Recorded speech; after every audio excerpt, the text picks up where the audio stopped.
यदि तुम्हें लगता है कि मैं सत्य ही इतना प्रशंसनीय हूं, परम ब्रह्म का रूप हूं, तो तुमने मेरे पुत्र के सामने मेरा वर्णन नकारात्मक रूप से क्यों किया? क्या लगा था तुम्हें शनि का ग्रह दूर है तो मुझे पता नहीं चलेगा कि वहां क्या हो रहा है और कौन किसके बारे में क्या कह रहा है?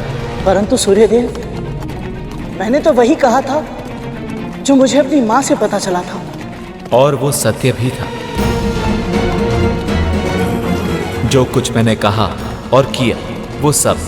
पर तुम्हें क्या लगता है मेरे भीतर के परम ब्रह्म ने अपने ही पुत्र के साथ ऐसा दुर्व्यवहार क्यों किया था? स्पष्ट बोलने के लिए क्षमा चाहता हूं सूर्यदेव, परंतु मुझे ऐसा लगता है कि आप किसी की बातों में आ गए थे।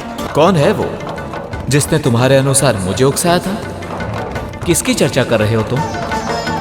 महादेव शिव शिव शिव।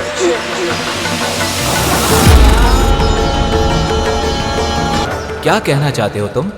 यही कि प्रभु, आपने जो व्यवहार अपने पुत्र के साथ किया था वो महादेव की लीला थी। उन्होंने सब कुछ पहले से ही निर्धारित कर लिया था। वो ये भी जानते थे कि आपसे कुछ नहीं छिप सकता, इसलिए आपका पुत्र ही प्राणियों को उनके कर्मों का फल देने के लिए सबसे अधिक योग्य होगा। और वो ये भी चाहते थे कि शनिदेव को इतनी बड़ी शक्ति देने से पहले वो उनके व्यक्तित्व से अरिष्ट वर्ग अर्थात सभी 6 विकारों को दूर कर दे, ताकि शनिदेव निष्पक्ष होकर न्याय कर पाए। आपने भी इस लीला में उनका पूरा साथ दिया था प्रभु। सबसे पहले आपने अपने तेज को इतना असहनीय बना दिया कि आपकी पत्नी देवी संज्ञा अपनी छाया को साकार रूप देने पर विवश हो गई। आप दोनों जानते थे कि छाया में अहंकार नहीं होता, वो सदैव साथ चलती है। बस फिर हुआ वही जो आप चाहते थे।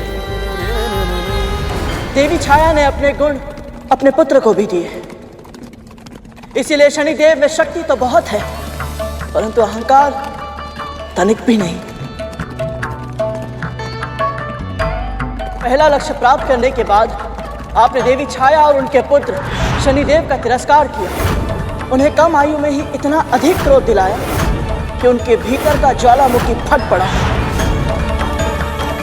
तब उन्हें आभास हुआ कि क्रोध से केवल विनाश ही होता है। फिर उन्होंने कठिन तपस्या की और अपना सारा क्रोध त्याग दिया।